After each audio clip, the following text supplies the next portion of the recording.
I mean, it is what it is.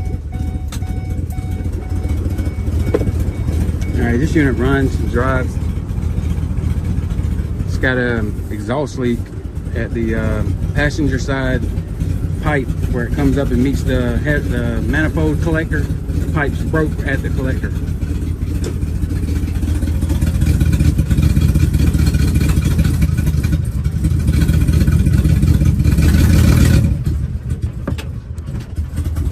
It's got a check engine light on. I'd recommend towing it. Yeah, this driver's door sprung too. See the skin? But it still opens